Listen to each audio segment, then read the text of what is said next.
నమస్తే, welcome to spot news 24/7. Chittoor జిల్లా నగరి దేదీప్యమానం కంచి గరుడోత్సవం. గరుడ వాహనంపై కరియా మాణిక్యుని చిద్విలాసం స్వర్ణ కాంతులు చిందే గరుడ వాహనంపై కరియా మాణిక్య స్వామి దేదీప్యమానంగా మాడవీధుల్లో విహరించారు.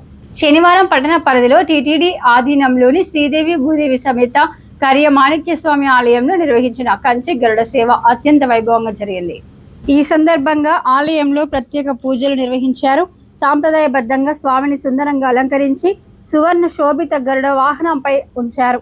ఉదయం 6:30 నుంచి 9 గంటల వరకు సాగిన ఈ వేడుకలో స్వామివారు తనకు ఇష్ట వాహనమైన గరుత్మంతుడిపై విహరిస్తూ భక్తులకు దర్శనమిచ్చారు.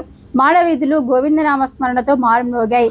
గరుడ వాహనంపై విహరిస్తూ చిద్విలాసంగా వచ్చే కరియా మాణిక్యునికి స్వాగతం పలుకుతూ కళాకారులు మాడవీధుల్లో మంగళ వాయిద్యాలు, కేరళ వాయిద్యాలు, భజనలు, పండరి భజనలు, కోలాటాలు నిర్వహించారు.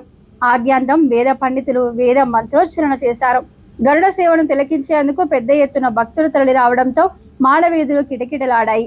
ఊరేగింపుగా వచ్చిన కరియా మాణిక్య స్వామికి భక్తులు కొబ్బరికాయలు కొట్టి హారతులు పట్టారు. ఈ కార్యక్రమంలో deputy EO Nagaratnamma, superintendent Srinivasulu, temple ఇన్స్పెక్టర్లు వెంకటరమణ, గుణశేఖర్, ఆలయ ప్రధాన అర్చకులు కేశాచార్యులు, వేద పారాయణ పండితులు రాంప్రసాద్, ఆలయ అభివృద్ధి సలహా సభ్యులు, ఆలయ సిబ్బంది పాల్గొన్నారు.